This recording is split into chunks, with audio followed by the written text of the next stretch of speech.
The world is saved.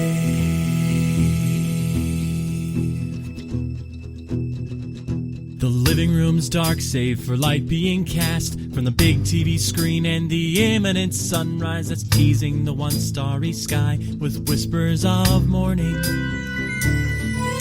Hey, George. Hey, Lions, how's it going?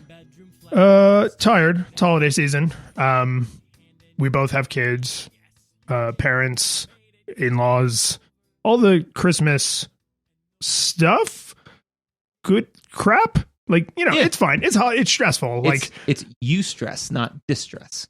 Yeah. It's you stress, not me stress. Yes. I first learned that prefix because of like a Lord of the Rings thing. Really? Yeah, it's not you stress, it's you something else like that, that same prefix, because the Lord of the Rings is not, it seems happy because the good guys win in the end, but the story isn't about the individual characters, the story is about the world, and at the end, the world is less magical than it was because the elves leave, right? They leave Middle-earth. So like, if you really know a lot about Tolkien, which I don't, I'm taking this all in from people who understand it way better than I do, but his stories follow this kind of like sad, like bittersweet arc of like, we staved off hell, but we have not arrived at heaven, right? Frodo leaves, the elves leave. Spoilers, I guess, for Lord of the Rings.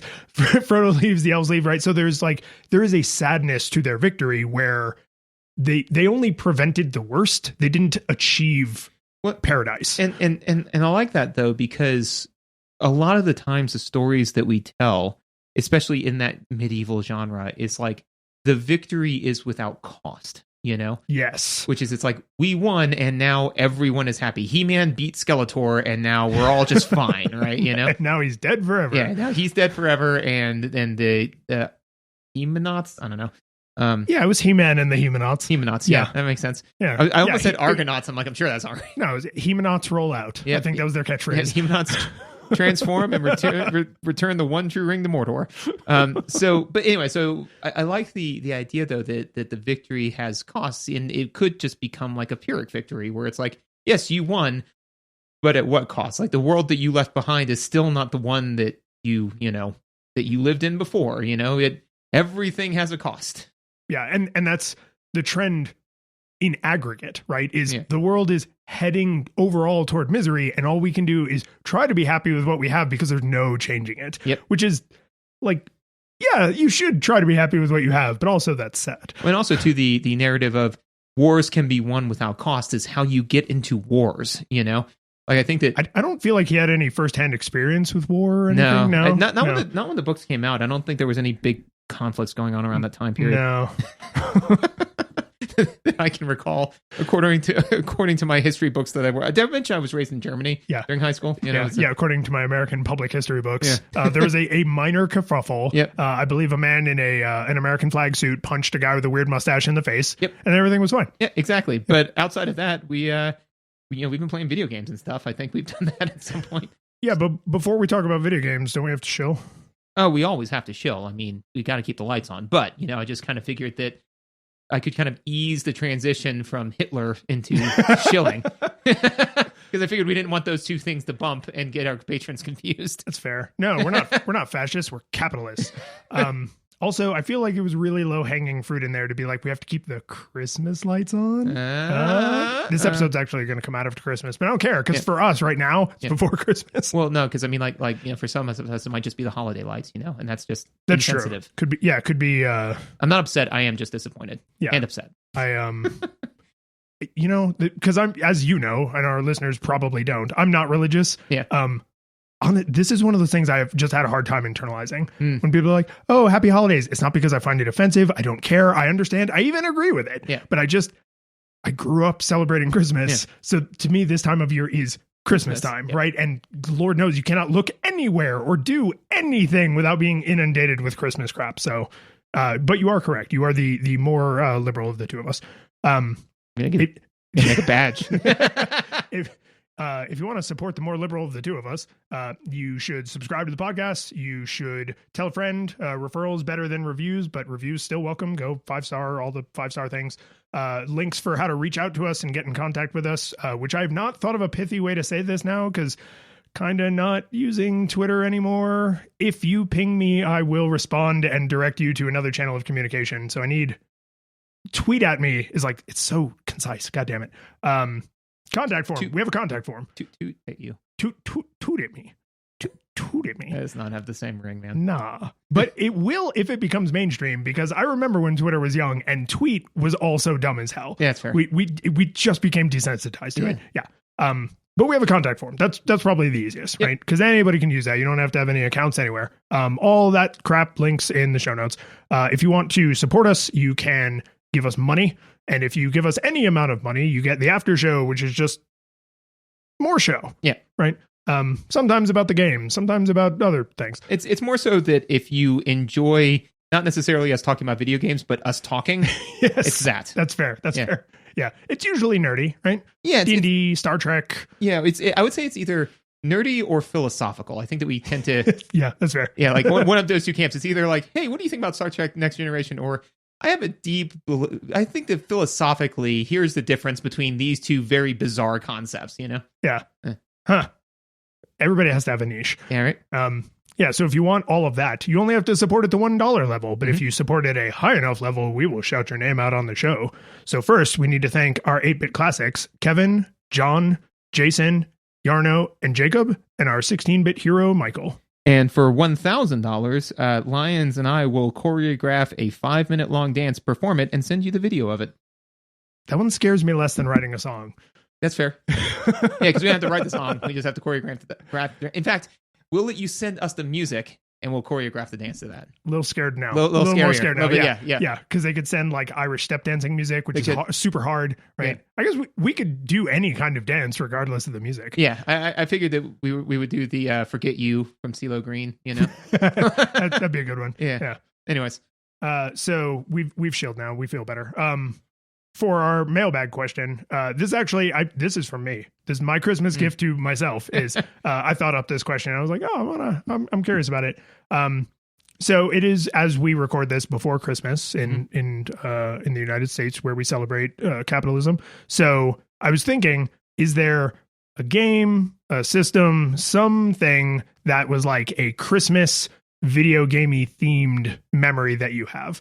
And we'll share with you the story that I think I've probably shared a few times about getting Final Fantasy VII. But I wanted to actually back up to the Christmas that I got the PlayStation because when I was very small, my brother got the Nintendo, and then for Christmas, years later, he got the Super Nintendo, and then when I got the Sega Genesis, I think that was for my birthday, right? But the PlayStation, that was mine. Nice. My brother had stopped playing video games at that point.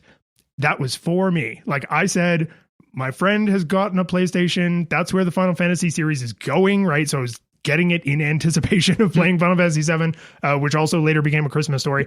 But the thing I mostly remember is not ripping the paper off and shrieking like, "Oh my God, it's a PlayStation!" It's that. Years later, I was just like, oh, this was my first console, right? Even though I played the way more video games than my brother ever did, but they were always technically his. Right. And so it's like, that was my first, this Christmas gift that is video games is my video games. Nice. No, that's pretty awesome. And there is a certain je ne sais quoi to like actually owning the thing, because then you're not renting it. It's yours. It can't suddenly be taken away from you. It is yours to which degree to which you can own things when you're not over 18. Right. Anything can be taken away from you. But and sometimes it was. Yes. So I think that kind of what we were talking about a little bit before we got started is that for me it's a little difficult to distill Christmas gifts from birthday gifts because I was born in June and Christmas is in December. So, like, I just remember there being always, like, this rhythm or cycle, because everything's 6 months apart, right? So, I can't remember for sure whether or not this was a Christmas story or a birthday story, but I think it was a Christmas one, which is when I had asked for Super Mario Paint for Christmas, and I think I might have shared the story on the channel before. But basically, I was very, very excited about it because it was like, MS Paint, but Mario themed, and very, very excited about it. Then we played it later, and I was like, it's okay. Well, you should go check out that episode. Yeah, spoilers for that episode. Yeah, you should go check out that episode. Links in the show notes that I don't have to make. Yeah, Moby Dick in the show notes. Yeah, the whole thing. Yeah, put anything in there. Yeah. Anyways, so my mom tried to buy it, and then like there was some type of an issue where she couldn't get it worked out, like that she didn't have the right hardware, and then she bought additional hardware, but then she needed to buy more hardware, and then eventually she came to me and she said, George, I can either continue to throw money into this, or I can buy you a Sega Genesis. Which would you prefer? And because from her point is they were about the same cost. You could return everything she had invested in it and then get the Genesis and then be done with it. Or, so he was like, either or. And from my seat, I was like, a single video game or a gaming console? I was like, the Genesis. And she said, okay. So I remember like getting the thing on Christmas, being very excited, and then disappointed for like a month while all of this played out, and then very excited. But the gift of the Magi is that she didn't get you any games. No. You had the console. Like, hey, a Sega Genesis, what games can I play? Oh, no, we said Mario Paint or a Sega Genesis. We never spoke about Sega Genesis games. Yeah, but then ultimately one of my other relatives got me Lee Harvey's putting challenge. And that excellent game. It is. Yeah. Not necessarily the one I was looking for, but, because I wanted to be Thrill House. Yeah, but it made you the man you are today. All right. So we have been playing video games, but you have also been playing video games. So what have you been playing, and why should I care? So one game I know you care about is I have been playing God of War Ragnarok. Woo! I do care about that. Yeah, it's no spoilers. No spoilers. It's really good if you like God of War 4, right? It is more of the same in every sense of that phrase, right? I think it's built on the same or a very similar engine. Yeah. It looks the same, but a little bit better, right? The combat mechanics are it's more of the same game, right? But that's high praise because the first one's really good. Yeah, right? It's really, really good. So basically, I tried playing God of War 4 a while back, and I just put it down for whatever reason. And Lions, you've kind of prodded me to play it a few times, but then a friend of mine at work, Steve, said something God of War, and I said, oh yeah, I started playing that, and then I just never finished it. And he just stared at me dead and said, you are a monster. and I said, oh well, I should probably sit down and play this, especially because Ragnarok was coming out, right? And so I sat down and just started and I was starting to play it, and then all of a sudden I said, oh yeah, something. So I just did this thing in God of War Ragnarok, and you're like, oh, you've already finished God of War 3. And I was like, yes. Good game, man. Yeah. Because, work and kids and life is busy. From my point of view, on like Monday morning, you were like, oh yeah, I started God of War 4. And then like Monday afternoon, you were like, oh, I just did this major story thing in God of War Ragnarok. And I was like, huh? Wait, that can't be right. But God of War 4 is, it's good. It's good. And it is a good continuation. Like, I don't feel that they, at any point, kind of, a lot of times with stuff like this, you see them walk back things that have happened in the previous game because they're like, well, we want to hit the same notes, So it's like, for example, in Solo, like the Han Solo movie, where it's like, he learns to not just be a jerk thief, but a thief with a heart of gold. It's like, so what happened in episode 4? Yeah. We did that. Yeah. But later. Yeah. So he learned it and then apparently forgot all of it and then learned it again. So they don't do that. It is a nice continuation. To me, one of the, not to steal all of the bandwidth, but to me, the nicest things is that Kratos calls Atreus and not boy anymore. Yes. Like that little thing that's super important, So I am further in the game than you are. I think by like a fair amount now, because you had to stop for a little bit. There is a scene that plays out in probably like the back third of the game, and I literally pointed at the screen like that Leonardo DiCaprio meme. Is that Wolf of Wall? No, is that Wolf of Wall Street? Yes, I think so. He's got like the cigarette in his hand and the drink. I literally pointed at the screen and went, George is going to text me when he gets to this part. It's just like, this whole scene was written for him, which means these people are spying on him. which is fantastic. Yeah. And you know, a lot of what Kratos does is not worth emulating, but he does occasionally have some great lines in there to where I've said to Megan, like, I'm going to say these things to our son. And she's like, don't parent like Kratos. And I'm like, I don't think that I should be like Kratos as a parent, but that doesn't mean that everything he does is irredeemable. Like my favorite one that we've both said a number of times, which is the don't be sorry, be better. But also the one that you shared with me, and I just recently got to the place, which was the, like, you are not strong now, but you will one day be strong. And then Atreus says, stronger than you?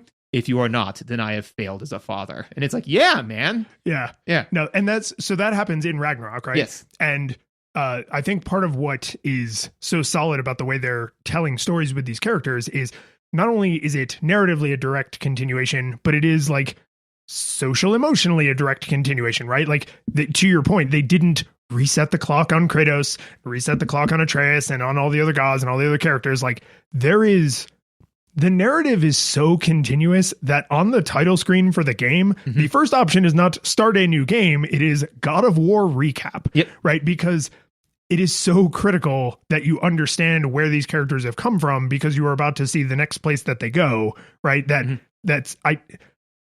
Man, I don't know if I can think of another narrative game there's no major jump in time. Like you could essentially sit down and play God of War and then sit down and play God of War Ragnarok as one like 80-hour game. Oh, absolutely. Right?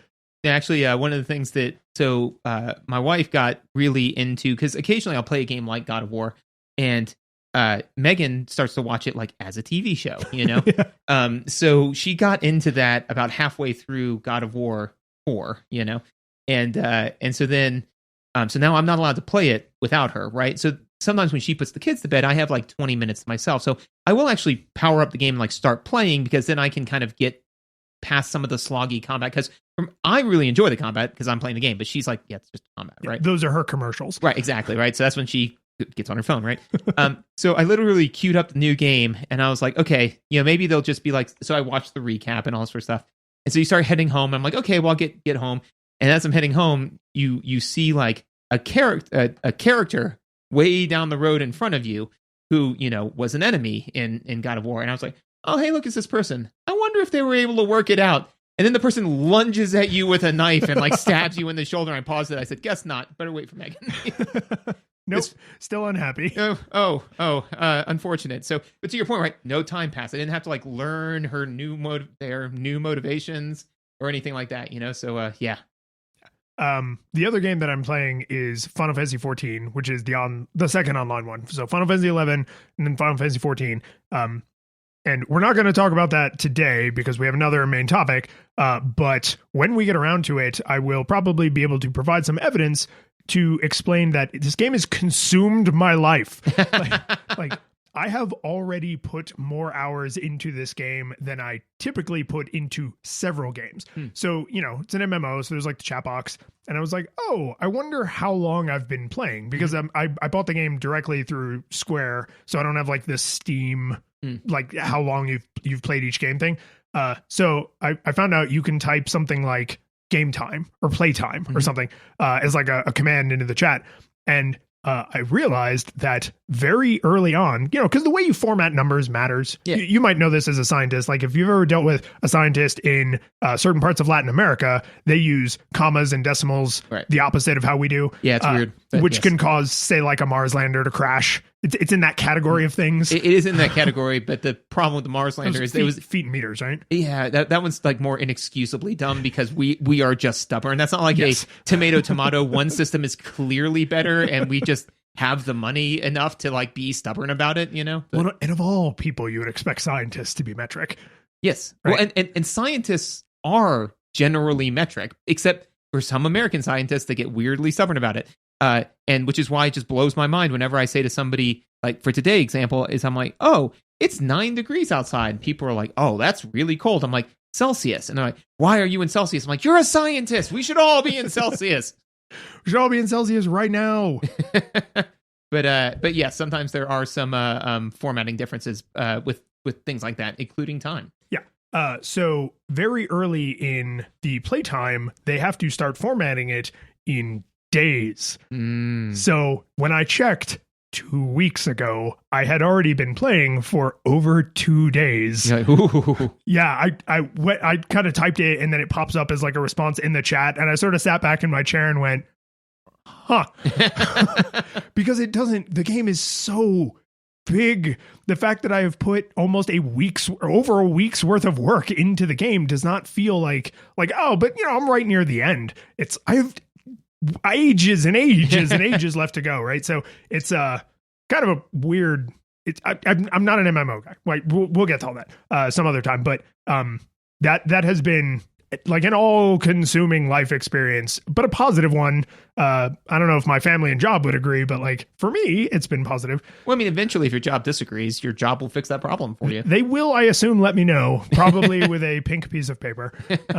But what are you playing? Why should I care? Well, so the main thing I am playing is God of War Ragnarok. That's where I'm focusing most of my time because, it's a great narrative game, and Megan, now we are at the point where I am not allowed to play it without her, right? So because of that, there are times when I want to play video games without Megan, and I was spending all that time playing a game recommended to me by a very, very dear friend of mine whose opinion I very deeply respect. That was your first mistake. Yes. Nier Automata, who was recommended to me by you. And, I sat down and I was like, okay, I'm going to sit down. I'm going to play this game. I've always kind of wanted to play it. I know it does some very interesting things. I was like, I'm going to play this game. And then I think it was maybe 5-8 days ago, something like that, I texted you and said, this game is pissing me off.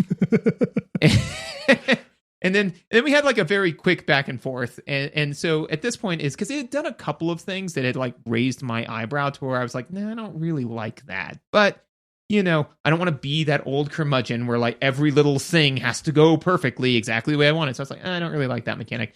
And then I hit like a particular place in the game where I was just table flippingly angry. So I then took several notes. Obviously, while I was completely level-headed, not when I was emotionally compromised at all, for us to discuss today. So what our plan is to kind of go through these things, because what my guess is so I'm not saying that Nier Automata is a bad game. I am saying that I don't like it. Right?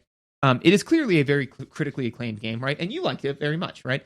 So I think that this is going to be a situation where we can probably both agree on the things that it's doing. It's just the things that I don't like mean more to me than you'll probably say like, oh yeah, that was also a thing I didn't care for, but I don't really care, right?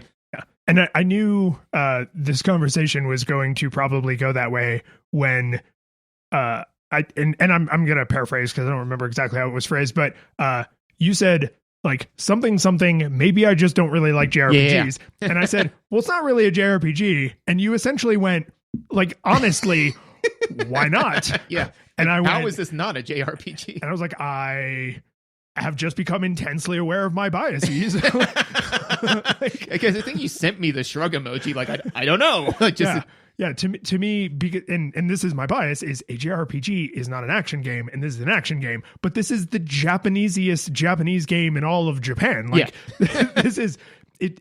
I don't really follow a lot of game developers, and even I know some of the things about the guy who like made this universe.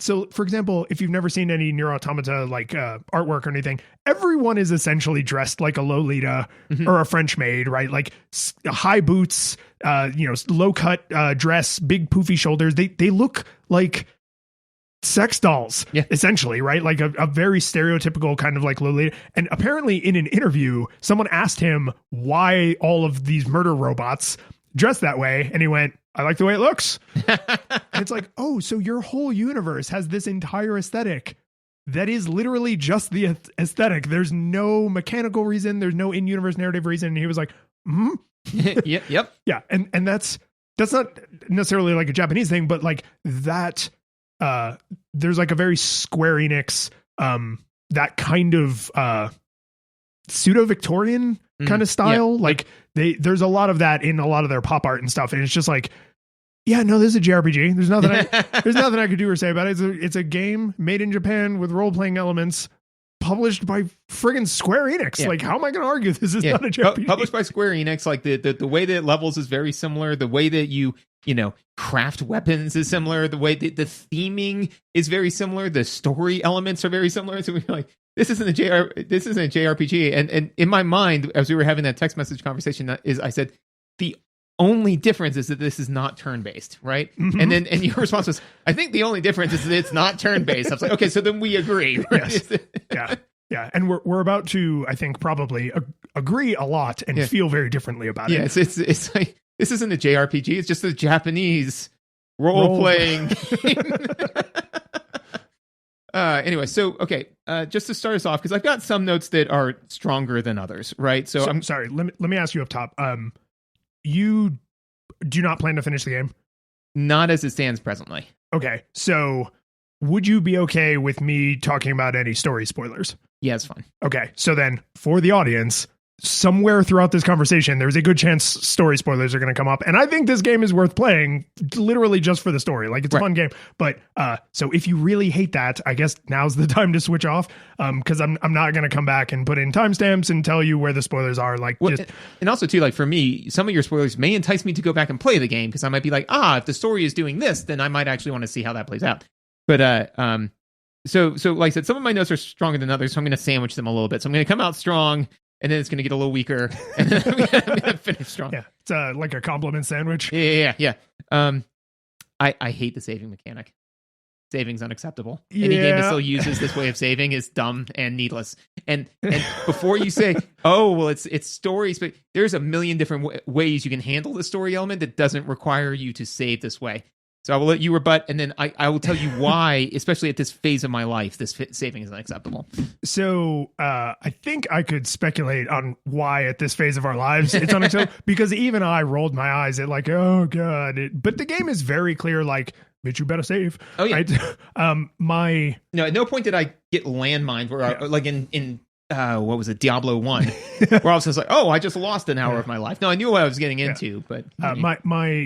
My speculation is the reason they do that is because it is very narratively important all throughout the story, right? From basically the first little mission you do to the way the game ends, it is very important that you, the player, inextricably link you saving with the characters backing themselves up to the server that's on the space station. So when you save, like, yes, you are pressing buttons to save, and you are literally in universe making them back up their data to the server. And that matters because the very first thing you do is kill yourself. Mm-hmm. And then the reason the story can continue is because you have backups on the server, right? And so like they set the tone of like death has consequences, but it's not the end, right? And then big spoiler, one of the things that I used to attribute to you, because I thought it meant you had played the game, was the true ending of the game actually invites you to delete your save file, right? As a way to go and like, now your save will go and like help other people who are struggling to get the true ending. Mm-hmm. So I still think it's unfortunate because that happened at a time in history when we had gotten so drunk on autosave and suspend the game and all that stuff. But it's what they chose to do. Yep. So yeah. Well, and so that's the thing. I get the idea that it's like narratively important, right? But I still think that there are ways to link to so the idea is that what you don't want, right, is you don't want the whole Aerith dying situation where it's like, I had 5 Phoenix down. Explain to me why this is a problem, right? So if like you can back yourself up whenever, right? Then but even so, again, like what you could do is again, like there could just be like a suspend mode, right? To your point, where it's the game is saying mechanically, you are pausing the universe, right? You have suspended the universe. Here's your suspend file, right? Like wink, wink, nudge, nudge. This isn't really happening. Like you're going to walk away for 20 hours, come back. You're going to pick up exactly where you were because no time passed in universe, right? That's an elegant solution to it, right? Even if you wanted to say like that, when you quick save, right, that you are backing yourself up, but there is a chance for corruption when you do that, right? Even though, wink, wink, it's never going to corrupt your file unless it's narratively important that happen, right? So I think that there are a number of different ways to achieve the same narrative end But instead they went with this way because, again, it's a very Japanese RPG, right? And so they're like, oh, well, this is a tool in our tool belt. We've used it before. Why not use it here, right? And again, I think it does solve that problem. I just think that there are more elegant solutions. And the reason why I particularly hate this is not only because can a million different things happen in our adult lives right now that's going to cause me to immediately need to walk away from this game, right? And then maybe forget that I had, put the PlayStation in the rest mode, and now my son comes in and plays a game, and now I just lost all this time, right? Not only can that happen, but even when that's not going to happen, what I don't appreciate is, and I could not have articulated this before the age of 37, right? is I don't like having to figure out the exact amount of chunk of gameplay I can play. Yeah. Like I don't like sitting there where I'm at a save spot and being like, okay, am I signing up for another 5 minutes, 20 minutes? I don't know. Like I've got another 10 minutes to play video games. And I want to keep playing this game. I want to keep giving you my time. But since you're saying like, well, I don't know, man, I might need 20 minutes of your time. It's like, well, I can't give you 20 minutes. So I guess I'm done playing video games. And now I have this really inconvenient amount of time before I have to go do something else. So I guess I'll scroll on my phone. And that's where I was like, no, unacceptable, you know? Well, and this game was originally, I think, on the PS4, and then it was ported to PC later. And now you and I both played it on the PS5. And I think it was actually just recently ported to the Switch, which seems unbelievable. Like I can't believe that game can run on that. Runs on the Switch hardware. And it's probably on Xbox. I don't care. But what I was going to get at is PCs typically don't have any way to suspend, right? But the PS4 and the PS5 do. The Xbox, I'm sure, also does. The Switch certainly does, right? So I think it's interesting to basically take away a hardware capability, right? And say, well, you can suspend the game and walk away, but there's risk there, right? Because what's critical, and I don't remember if you said this, so I apologize if I'm repeating it, but not only do you have to manually save, but you have to manually save where saving is possible. Right, and that's the problem. It literally says on screen, saving possible. Right. Right? It would not have bothered me as much to manually save. Like that, for the sake of the narrative, I could have gotten past. To say like, hey, you need to go in and do a thing, right? You got to press a button in a menu. Yeah, because then again, it's like I'll play the game to the degree to which I want to play the game, and again, if I then die and I then have to now reboot the last time I back myself up, I'd be like, okay, again, I wouldn't have been in love with it, but I would say like that makes narrative sense, But again, to say like, nah, man, you up in for another 20 minutes? I don't know if I can up for another 20 minutes, dude. I need another 20 minutes or maybe 5. Who knows? Could be a big cutscene. Could be a big boss fight. You don't know. Yeah, you don't know. Yeah, and so that is one of those things that I not too long ago would have said like this is objectively bad, right? And I now know, and I think you would probably agree, like this is subjectively bad. This makes it so that there are certain experiences that are like kind of not available to us. It's like, oh, I would like to engage with this game, but for reasons I have to engage with it on its terms, and I can't meet those terms, right? Which sometimes I always respect it artistically, because there are other games where I have abused suspend, and then I come back and I'm like, I don't know what I was doing because I stopped like mid axe swing, right? Like I so aggressively abused the suspend capability that I'm just like, oh, I did what was I doing? Where was I going? What do I care about? Right. So there's downsides to both extremes.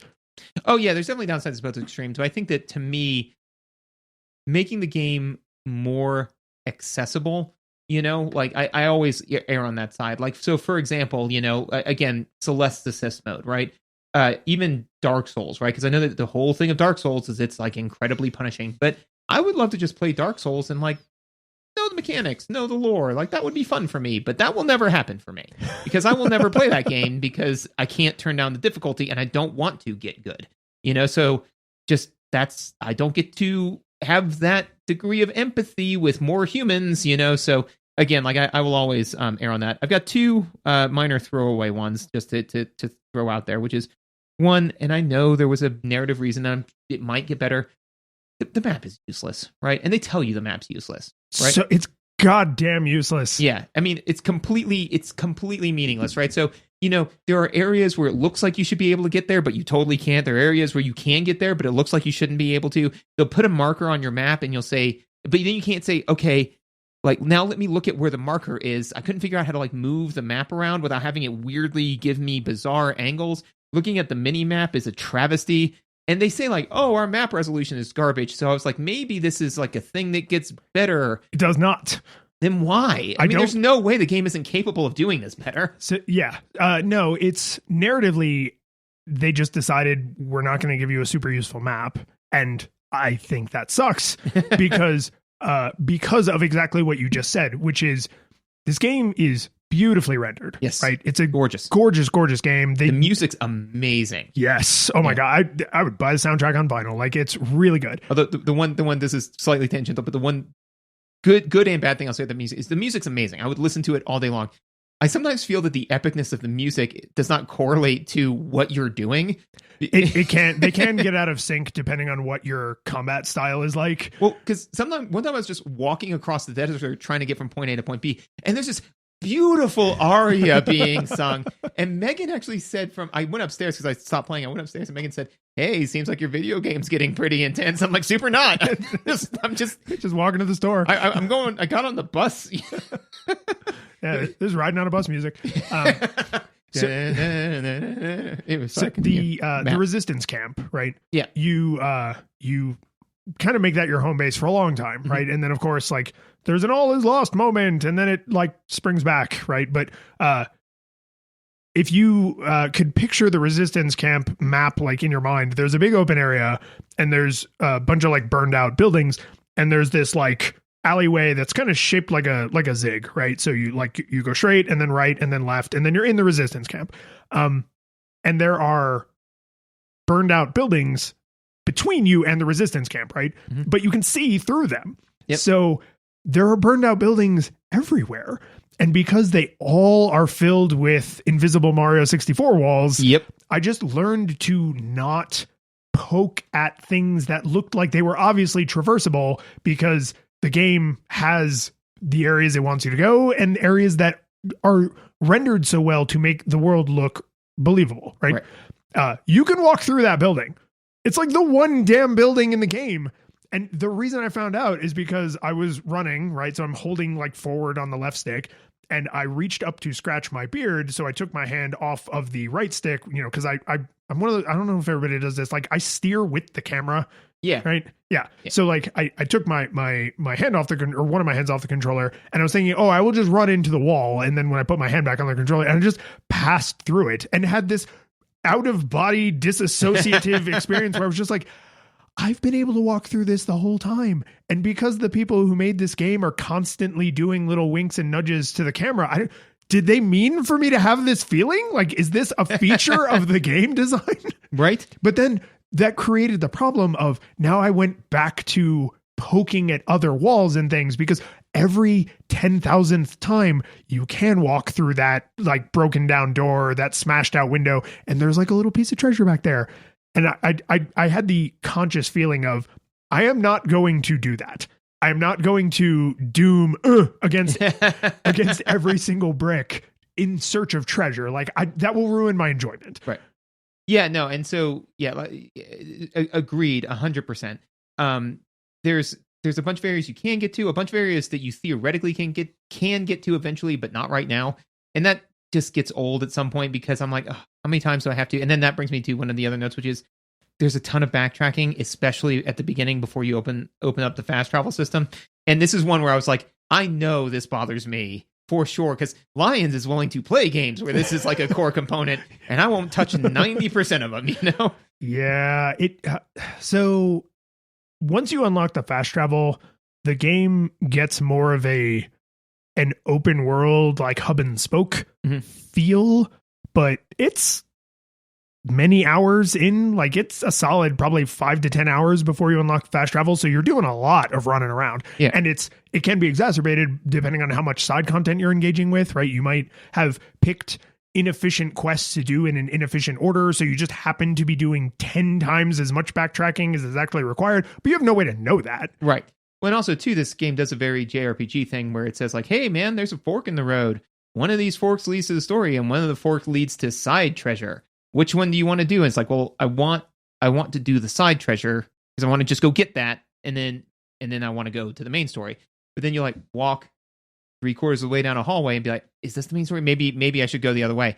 And then sometimes I would go accidentally down the side corridor because I didn't even see the main corridor, and then spend 10 minutes jumping around. And I remember in one of them, there's an area where you're in the sewers, you then leave the sewers, and you go and you get like this sword, your secondary heavy item. Yeah. Right? There is a million different places where it looks like you should be able to leave that area, right? Yep, but you have to go back through the sewer. Right? But the thing is, I went back through the sewer, and for whatever reason, the stairwell to get up to the way I wanted to go, I just wasn't seeing it, right? Mm-hmm. So I literally went back down the sewer, which is fine. I slid all the way back down, and then I wandered around. It was a cool animation. She looks very badass. She does. That looks badass. But then I was like, maybe I just missed where I was supposed to go. So I climbed all the way back up the ladder, and I just against like 50 different walls. I'm like, no, maybe I'm supposed to go back down. So I went back down the sewer. I actually did that about 3 times before I happened upon the thing. But going up and down and up and down and up and down, I'm like, this isn't what I'm in it for, right? And again, some of that's on me. And I thought about this compared to like God of War, right?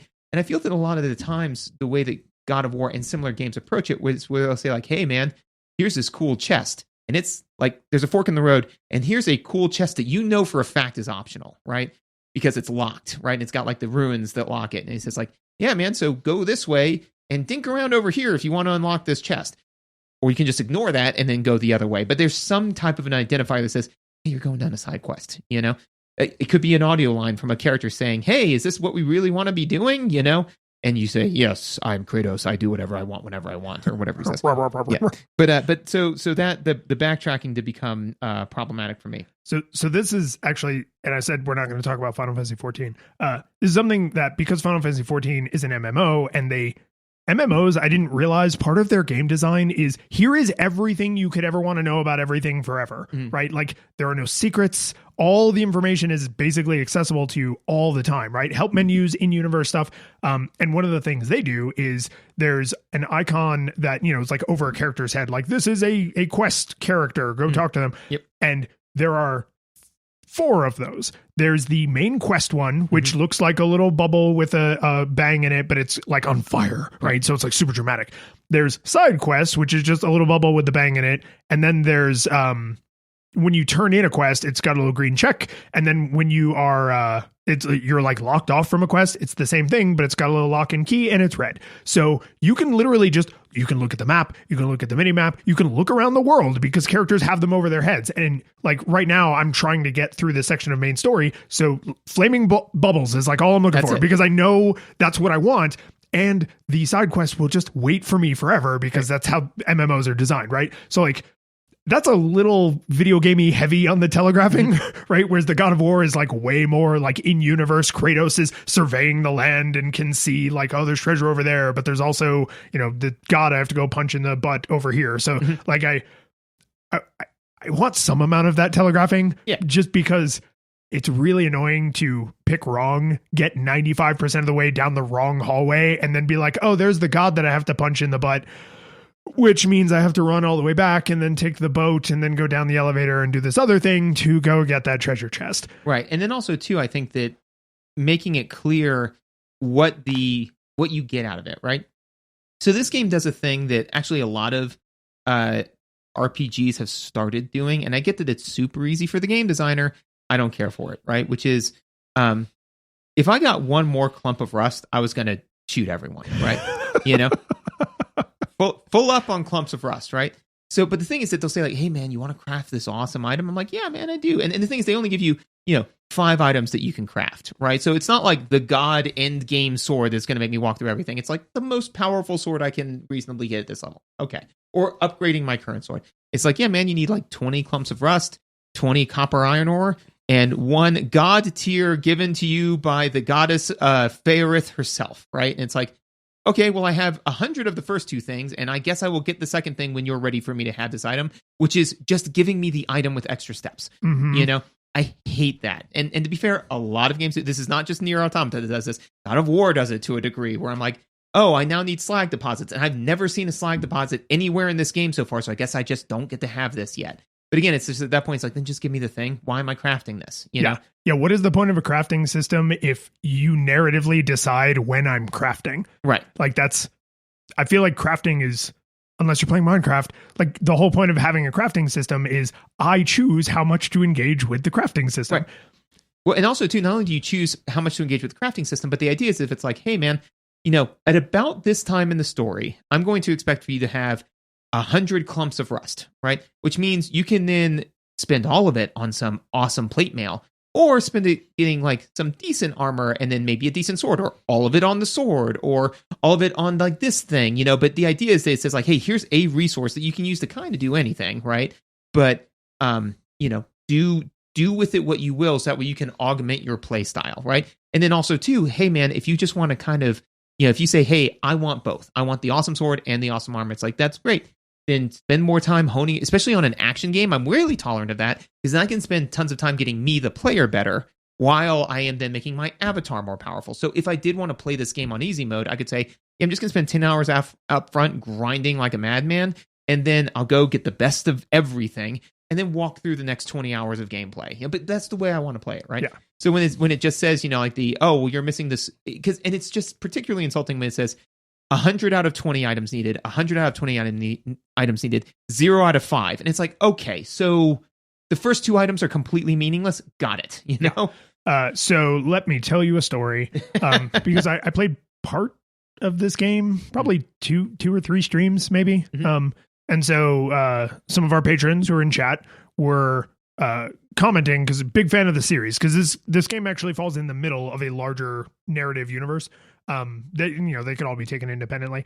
But I realized 30 hours into the game, I was like, oh, in the description for this one thing, it says has something like very straightforward, like has no function, can be sold. Yes. Right. And so they want to, instead of just handing you money, because it's weird if the robots are all carrying wallets, you collect robot bits and then you sell them to the right people and then they give you money, right? So you are essentially like a gatherer, and right. they're trading you into the economy. And now you have a neutral third good. This is literally like 30 hours into like a 45 hour playthrough. I had not sold anything, because right. I thought these were all crafting materials. I didn't know any of them were just convert this into money. Right. And so there had been a few points where I was like, man, my avatar is not as powerful as I would like her to be, right? Like I haven't been able to upgrade like a weapon. I haven't been able to do like some of the things that or buy like plug-in chips. Like I want to have a slightly stronger avatar for how much stronger like the enemies are getting, because right. my skill level is not going up as fast as the game's difficulty level is going up. And when I realized I had what turned out to be hundreds of thousands of dollars worth of random crap, it was like I was a trust fund kid who had like a rich uncle died and left me their mansion. Like I just went to every shop and just bought them out. Nice. I upgraded weapons I had never equipped, because I just had just had the money. So like I bought like certain chips I wanted. I did like weapon upgrading that I wanted to do, and then I was just throwing fliff around like nobody's business. And I was like, okay, this is kind of a weird moment, because I got appreciably far into a game that I was not great at, mm-hmm. right? Without engaging with this mechanic at all. Right. And I was like, what other mechanics am I not engaging with? And how far into the game could I have gotten without engaging with them, right? So I said this out loud on stream, and one of our patrons that happened to be in chat was just like, oh yeah, it's one of the weird things about this game is it has all these subsystems and none of them are required, so they don't like beat you over the head with them. And I was like, I can imagine my feelings toward this changing moment to moment, right? Like if I'm struggling to kill a boss and it's because I haven't upgraded my sword to the super sword, but I had all the resources to upgrade it, then I don't really love that system. If I get through the whole game and I never engage with this one mechanic that would have made things easier, then I'm going to pat myself on the back and feel like a super elite gamer, right? So it's like it's a big high risk reward. Like there's a lot riding on, hey, this mechanic was optional, but if you had known about it, you might have chosen to engage with it, and you may be angry when you find out it existed all along. Sorry, you had to cut some silence. I was like right in the middle of writing this down. Yeah, no, and again, like that's not ideal, right? Because ideally they want you to be kind of aware of that. But I felt that the menu system was just kind of a little overwhelming because, it's just kind of like, all right, man, you got your map. Okay, cool. And then you've got some items, some you can equip, some you can't equip, some of them are free use, some of them are this. Okay, all right. And then you got your weapons, and you got your primary weapon and your secondary weapon. And weapons can be primary or secondary, and it took me a minute to figure that out because I was like, oh, okay. According to this, it's got a primary attack and a secondary attack. Okay. But then when I use my secondary attack, I'm just kicking people. What is going on? It's like, because you don't have a secondary weapon equipped. And I said, okay. And then I equipped a secondary weapon, but it took me some time. It took me some time to realize, I'm like, okay, there are some rhythms that I can get into where I'm using both my primary and secondary at the same time. But that took a fair amount of time. There was nothing like helping me to say, hey, if you hit square, square, triangle, square, like that's the normal like way to do it, as opposed to, square, square, square, triangle, triangle, which is not going to get you where you need to go. Well, and there's no enemies where it's like, oh, you have to start your combo with a heavy attack to break their guard, right? Like that.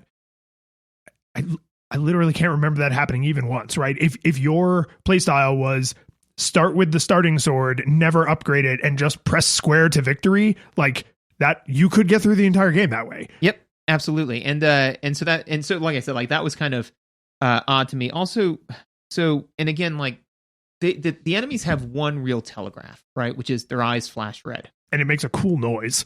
Oh, I must miss that.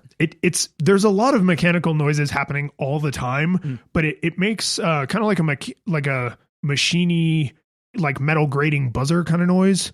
Like I'm not Michael Winslow. I could not even begin to imitate it, but there is a noise that goes with that. So, but anyway, so two things with that. One is that, so one of the things that, and again, it's not fair to really compare God of War to the game because I was just happened to be playing them at the same time. But one of the things that God of War does that I appreciate is that they'll say, hey, this person's just doing a normal attack. Hold up your shield. This person's doing a yellow attack, which won't penetrate your shield, but will knock you back and you can parry it. This person's doing a red attack, which means you have to dodge, right? And then later on, they added blue attacks, which you counter in a different way, right? But they're kind of like, hey, the goal being that you want to feel like you know what you're doing, right? So the game is giving you hints so that way you can feel like you, the player, are a little bit better at this than they actually are. Because you need access to information that Kratos, the Spartan, the ghost of Sparta, would have access to. Right. And the easiest way to get that into your brain is with colored circles. Exactly. This game, I just really deeply struggled with trying to internalize the time frame between when they flash red and when I need to dodge, and I just never got that rhythm down. So, about 80% of the time, they would flash red being like, they're about to attack. So that means I can get one more slice in and then I got to dodge, right? And they tag me, And so then the problem is that when they tag you, they do a pretty healthy chunk of damage, right? So you've got 1,400 hit points, but you kind of have 5 hit points, So at that point, I'm like, you don't need it quantized quite that much, right? Tell me I've got like 20 hit points, and they're each doing 5 damage like that. Sig figs. Yeah, right. You need them. Yeah, like, you have 1,480 hit points. Is that a lot? Is that a little? I don't know. So I really struggled getting that rhythm down, which therefore made the combat less fun. And the unfortunate thing that we realized as we were talking is they gave me a solution to that problem that was way less fun, which is just hang back and shoot them with my gun, Yeah. And so since I couldn't get the rhythm down of like how to hit them with my sword, and so the risk there was I could take substantial damage, which I could heal, but now that's costing me money, right? Which means I'm going to have to grind more to get the money back because I didn't know about my bolts, right? Anyways, I say all that to say like, okay, or low risk, low reward, just hang back and shoot them forever with my gun, which is boring as all sin. But so boring. It is. So that's what I did most of the time. I would just hang back and shoot everybody with my gun. And then when somebody got close enough, we were already worn down enough, I could just tag them once and then move on, right? But yeah, so I say all that to say that players will sub-optimize the fun out of your game, especially when, like, so for instance, Kratos, take, again, God of War, because I'm playing them both at the same time, you could theoretically just stand back and, like, throw the axe and grab it, and throw the axe and grab it. But the enemies make that basically a non-option because of how many there are and how fast they gain on you. Initially, most of the robots don't move that fast. You can really just hang back and kite them and shoot at them. So God of War lets you know, like, way off the bat, like, yeah, you can throw the axe once, maybe twice, but then you got to get into it, man.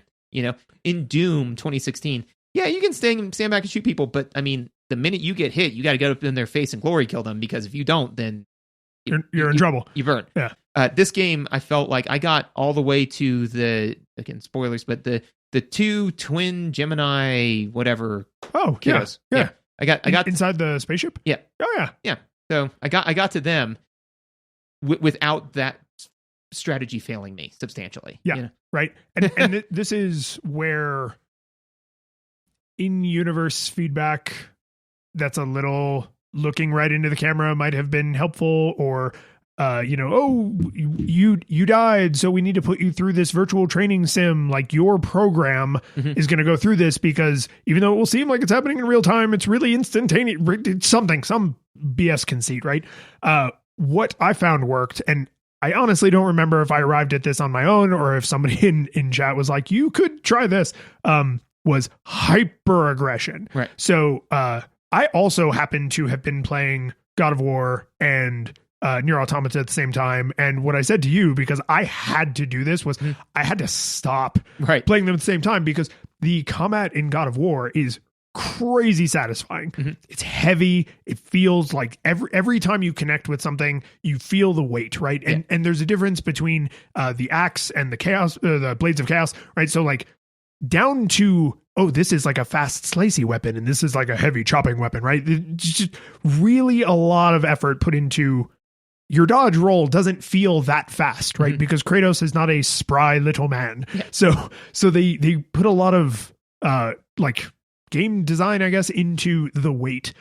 Nier Automata, she is basically an infinitely light goddess of air who can move impossibly, which does kind of make sense narratively because she's a robot, right? Kratos is a man. He's a god, but he's also he's made of meat. Yeah, made of meat. She is not made of meat. So once I started not only being hyper aggressive, but because there isn't a lot of weight to anything you're doing, you can basically dodge mid sword swing.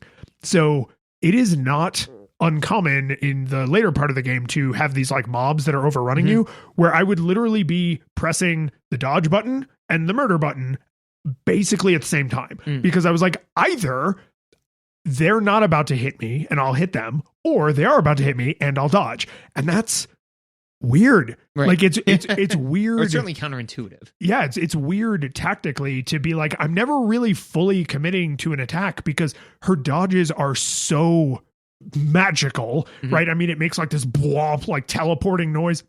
You get a plug-in chip at some point in the game that if you have it equipped, it's called a perfect dodge when it does the blomp noise.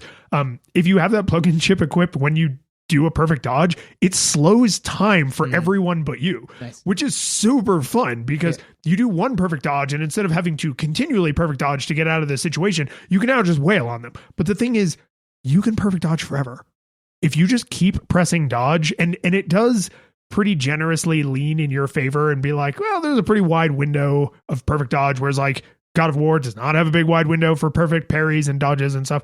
So I couldn't keep both of those systems straight in my mind and in my fingers at the same time. But to the game's fault, it doesn't really do a lot to communicate in a video gamey way. Hey, you know how when she's on screen, we kind of paint her as being pretty aggressive? You should play her super aggressive, right? Like I need more signposting. Right. And I think that, so agreed, more signposting would be helpful. And I think that too, I think the problem again being is that they give you a ostensibly better solution to that problem, right? It just wastes your time and it's less fun. Yeah, because it's so weak. It's so weak and it takes forever. But again, it's just okay, well, I can't really figure out how to be hyper aggressive because I don't know that's a solution to the problem. I know this is, right? So maybe this is just the solution to the problem. Here's what I would do is because I think that again, players want to play a game, right? Keep it's that weird floating robot thing, right? Your pod, I think was what it was called. Yeah. Keep its ultimate attack, right? Because that has a cooldown, right? So you're only going to do that once every 5-10 seconds, right? So that immediately tells you, the player, like, you'll probably be doing something else, right? Like there's, obviously we don't expect you just to shoot a thing and then wait and shoot a thing and wait. But that's the problem with the Gatling gun is that I felt like I was doing something the whole time. And instead, even if you wanted to keep that mechanic, then just have me target a guy and say, live link to that thing, and then just have it do the same DPS, but don't make me shoot it. Because then, again, I'm not doing anything. I linked to the guy, I used my ultimate attack, and now I got 5 seconds where I don't have anything to do. What am I to do? Probably go up and hit it with my sword, right? Yes. You know, that would then, again, I think, kind of move you in a direction as opposed to, no, I'm doing it. I'm shooting him. Yeah. Yay. Yeah. No, and the opposite is also true, which I think is also bad, which is it does enough damage that I'd rather have that damage being dealt, right? And there are certain bosses and some enemies that they're either always flying or they fly sometimes, which means sometimes you can't go poke it with your sword. And so what do? You shoot it with your robot that has a Gatling gun equipped to it, right? So what I started trying to do, and I found very uncomfortable on my hands, was I need to be holding down the please shoot your gun button while I am trying to do perfect dodges and swing my sword, which I actually got okay at. Nice. But it's not, I mean, it hurt. Like it's not, it's very weird, but it is more optimal because even if it's only 5% more damage, it's 5% more damage. Why would I not take that, right? There's plug-in chips that only give me 5% more damage and I want those. Yeah. So I want more damage. Yeah. So I think my frustration was this is, like dexterously more complicated than I want it to be. But I think the deeper problem is what you just said. Like, if it feels like you can just sit here and let your robot servant do the heavy lifting, do the job for you, then it disincentivizes the player from being like, I should probably I should get up off my ass and go do some work, right? It's like, I mean, it'd be literally like somebody saying like, hey, you can get all of your landscaping done in one day of hard labor, or it'll take 3 months, but it'll be done completely for you. You're like, I guess the second one? Yeah, that one, I guess. That sounds okay. Yeah. So the last thing that I kind of have, and this will be interesting because this one actually caused me some like actual reflection is, I mean, all of it did, but this one, I was like, I don't like this and I don't know why. And I had to really sit down and think about it. And again, I compared it to God of War because that's what I'm playing presently. What of the story I played, I wasn't finding super engaging up to that point, right? I'm sure it gets way better later, right? The problem to me is the delivery method, but go on. Okay. So, and I thought about it and I was just kind of like, okay, so what's the goal in Nier Automata, or at least what is it? Because one, the way they present it, I'm like, okay, just can you give me the twist now? Like this is there's a twist, right? There's at least one big twist, if not several, you know? So when it was like, oh yes, the aliens came down and like did a thing, right? So, you know, you go down and your goal is to win the war against the you're an android. It's to win the war against the robots, the machines, right? And so okay. So then you go down there, and eventually a bunch of machines give birth to Sephiroth, and then you beat him up, right? I mean, no notes. It is 100% Sephiroth. Yeah. I was wondering if I was going to get any pushback on that, but yeah. Nope. No, I said same thing. Sue said same thing. It's obviously Sephiroth. Yeah. I mean, oh, hey, that's Sephiroth. So anyway, so then you go into and you're like, oh, all the aliens were dead the whole time. I'm like, okay, well, there's the first twist, right? And then there's Sephiroth and Sephiroth Light, right? And you go, and then the problem is, one, this is a minor throwaway thing, but it was not quickly or clearly to me telegraphed enough that I am supposed to lose that fight. So I burned a ton of resources trying to kill those guys, and I always hate it when games do that, right? Yeah, I'm fine with you giving me an unwinnable fight, but have them put, especially in this game where it's all robots, like have them put up an item dampening field to where I can't use my items. And that will tell me, okay, now I, the player, know not to burn everything I own trying to kill these guys, right? Or thinking like, did I screw something up? Should I have gone to several different places before here? Anyways, because I don't think that that's the feeling they want you to have. What they want you to feel is powerless, not confused. Right. You know? Anyways, so that's kind of the story. Here's the issue that I had, because I was like, man, I just don't care. But why? You know, like I just don't care about any of this, right? And I was like, but why? Because I do really care about God of War and its story and what's going on. And here's what I came to: is there is an episode of Star Trek that I think is very, very apt for this, and I've been waiting to pull this in, right? Okay, yeah. So you remember the episode of Star Trek where Beverly Crusher gets pulled into the warp bubble, right? And everybody's just slowly disappearing, right? And so eventually it's just her on the ship, and she says, computer, what is their function? To explore the galaxy. Am I the only person on the ship? Yes. And what is our function? To explore the galaxy. Do I have the skills necessary to accomplish that goal? No. Then why am I the only one on the ship? And it just like kind of glitches out from it. She goes like, got you there, right? So here's the thing, is that like, I'm not saying that these types of stories can't be told, but in God of War, what is your goal? The second one or the first one? The fourth one. To put your wife's ashes on the tallest peak in all the 9 realms. Right. That is something that you can achieve. And then all of the other stuff you do is like ancillary to the fact that you're trying to get that one thing done. Yeah. All obstacles to that end. All obstacles to that goal that seems like a goal that you personally can get done. So you, Kratos, are very important, and Atreus are very important. Your journey is important because you are the only ones that, if you don't do this, it just simply won't get done, right? You are a soldier in a grand war, and the only objective that you're really kind of given is to end the war. And I don't have the skills necessary to get that job done. So I really had trouble like empathizing with 2B, where I'm like, oh, it's like, I've got to stop this thing. I'm like, or don't. I mean, there's apparently a lot of you, so like if I die, then I am just, especially they really, I think, made a mistake in the beginning when they show you flying in with like 5 other people and they all die. I'm like, all right, so apparently we're all relatively expendable because they just had 5 out of 6 of us die. And nobody seems that upset. Yeah, and everybody's like, oh, I guess more of you people died. I'm like, okay, so I'm just like, and then I actually died, but then I got brought back. So I'm like, so we have like this kind of, from what I can tell, semi-endless army of robots. So there are no stakes, right? Like if I don't go explore this cavern of robots, then somebody else will, and okay, so I'm not saying that stories where you are a soldier in a war can't be told, but you need to be more specific on like, hey, yes, our goal as a allied troop is to win World War II, but what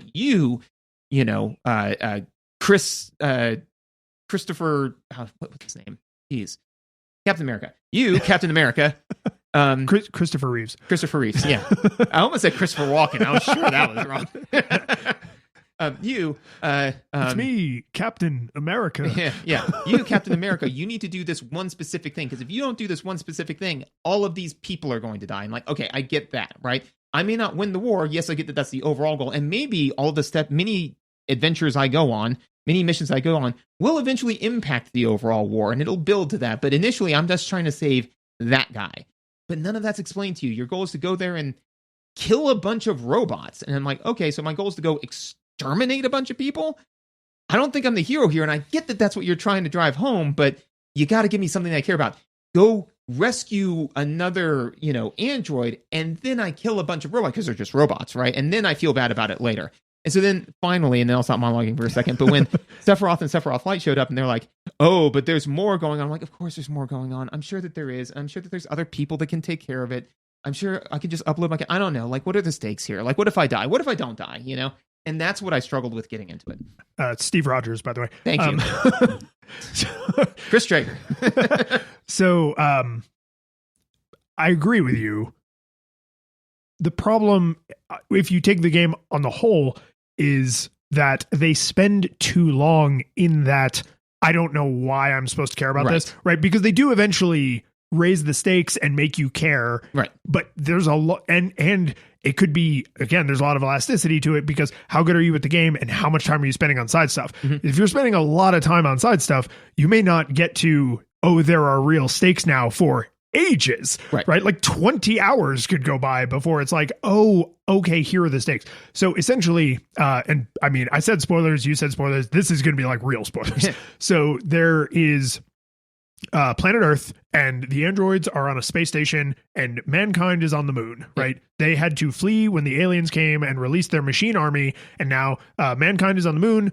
Androids are in space, and the machines have basically taken over Earth, right? And so your whole function as the Yorha core is to win the war against the machines, because most of humanity was wiped out. And so they can't mount a defense on their own, but they can supply and maintain like the androids.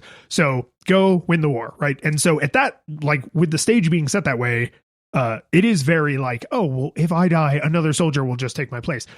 What you find out in the Sephiroth and Sephiroth Light fight is, can we say died Sephiroth? Yeah. Sephiroth and died Sephiroth? Yeah. Is Sephiroth 0. It's 0 calories.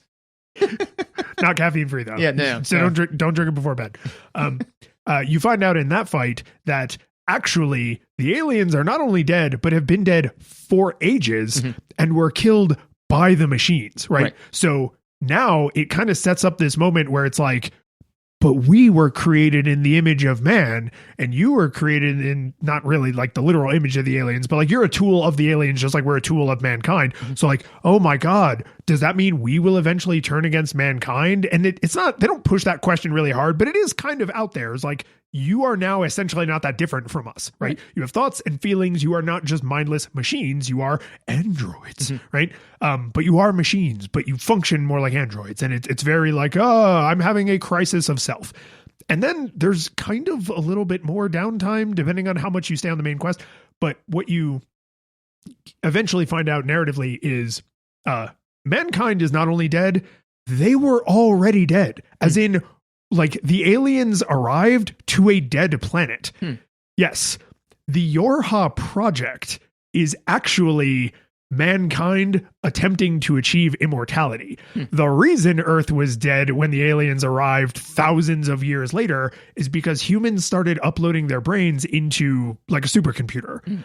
And then that went south. And so there has never been a war for mankind. They're all gone. So the reason the Yorha project exists and the reason the Council of Humanity is out there in space, there is actually a server on the moon. That is the backup of the last human consciousnesses. That is what you are trying to do. You are trying to cleanse Earth, and then you don't know what. Eventually, maybe return the humans to something, right? And then you find out that no, there actually is no end goal. Like this program was written without a clear conclusion, so this war will just last forever. Yeah. And then that happens, and you get this crisis of like, oh God, we're just dying endlessly. And we experience suffering, and worse, the machines have been on Earth for so long that they have evolved suffering. So now it's not, sentience destroying a virus. It's humans fighting humans, right? It's everyone is miserable. Everyone is dying. Nobody wants this, right? There's a whole bunch of machines who are like pacifists because they're like, please just stop killing us. Right. So like you get to that moment and it's like, oh man, this is crazy.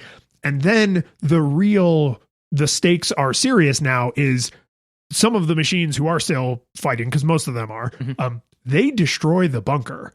So now backing up is not a thing you can do. Now death is permanent, right? And so then it goes on to where you have to decide, like, do we want to die fighting a war that isn't real and was never real? Or do we want to find a way to like live our lives because we are now the only version of us that will ever exist, right?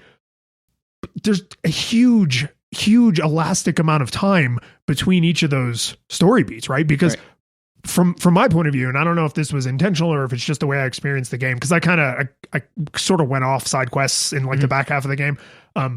I had this huge window of nothingness in the front where I was basically just playing an action game, and then this huge lore dump interrupted by boss fights. And I was okay with that because I was there for the lore, right? But I was like, there's so much variability to when like the happy lore chemical drips out that you could easily imagine someone saying, oh, I thought the game had great pacing, and someone else saying, I thought the game had terrible pacing. And it's not because they have different opinions, it's because their experiences were so different. And that's, I guess, just a risk you take in an open world game where you can choose to engage with the main story on your terms. It's like, no, I agree. But I think that at least setting the initial, like, so I mean, again, to use God of War as a side thing, like there's tons of side quests you can do kind of throughout God of War, but you still kind of know, like, okay, I'm engaging in the side quest, but I know what it is I have to do, right? And it's fair to say, like, yes, having a game where you don't know what you're supposed to do, that can be a thing, right? I think what kind of turned me off to it was that it was, and this is maybe my own personal baggage. I honestly don't know. But it was so clear to me that I was being lied to in the beginning that I just didn't. I was like, no, I get it. Can we get to the point where I get to be in the know? Because it's like, oh yeah, mankind versus the robots. And I'm like, okay, so you've got like mankind fighting this like over the top villain, right? That's like so clearly evil, and you have such clear like methods of propaganda and all this other sort of stuff. I'm like, there's like I said, at least one twist, if not two or three. I'm not interested in that. What I'm interested in is like the moral debacle that you just said, right? Like that I'm interested in. Like, okay, is it worth continuing to fight this war, or should we just carve out our own existence, right? Like, and even then, like, okay, but eventually we're going to die. Is it worth, dying for like this thing? But do I actually care about the thing? Like, all of those kind of questions would be fine. But if that's where they wanted a lot of the draw, or like the big wrestling to be, please put it sooner. I don't need 10 hours of, oh, but Skeletor is gonna come get you. It's like, Skeletor isn't real. It's like, but he could be, but he's not. Super not. It's like, but what if he is? It's like, yeah, but he's not. You know what it is? It's the and then there's this woman, Agatha Harkness, and she's pretty weird. She's up to something. Is that Agatha Harkness, like the witch? Yeah. Okay, no, I figured that one out on my own. Well, I mean, that was supposed to be a big reveal. It's like, yeah, but you give people enough time, they're going to theorize. You know what? I'm going to make you pay for that, right? So, anyways, I say all that to say that, like, again, it's like, I felt that I walked upstairs and I said, "Teddy, is your room clean?" And he said, "Yes." And I said, "It's nice." Like, but you can go check on my room, but first see my 1-act production of Macbeth. And I'm like, fine, but we still need to resolve the fact that you're lying to me, And so I don't know if it's just the types and method of stuff I've like consumed in media that made me very much like, I get it, you're lying to me, or if it is super telegraphed, But I was like, yeah, because I think that a lot of JRPGs tend to do this like Sephirothian crazy over the topness. So maybe if you play a lot of JRPGs, this is a twist, right? Because it's not just Sephiroth trying to like do his mom, like. I'm unclear on what the story is. No, you got it. But anyways, yeah, so that's kind of my final note. So again, I'm not saying that it's a bad game, but it did a lot of things that I was like, ooh, I don't like that. Don't like that either. And then eventually I was like, you know what? I'll just read the novelization.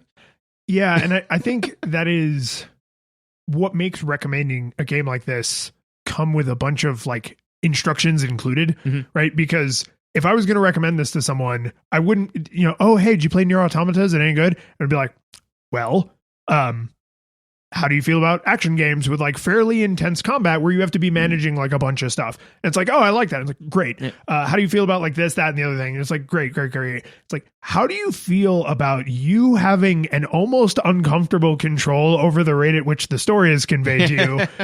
I don't know. And it's like, okay, so then what you might want to do is like, keep cranking the difficulty down until you feel good about it and just do main story quests because the main story is great, but there's a lot of side stuff. And even though a lot of the side stuff is great, it can create this super unnatural rhythm. And there's something I want to bring up that you may be able to speculate on this because you didn't finish the game. It'll be hard for you to empathize, but you can probably sympathize. The thing that I found the most jarring about the way the story is delivered is because this game has, a lot of like theming around backing up your data and the kind of meta world equivalent of that is like new game plussing stuff, right? And this game has how many letters in the alphabet? 26. This game has 26 endings, right? 22 of them are joke endings, and then there's the other 4 like real endings, right? Or however it works out. There's half a dozen or so serious ones, and then the rest are all like fast.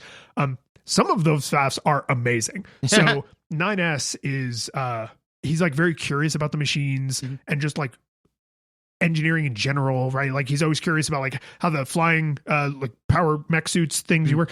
When you finish the game the first time,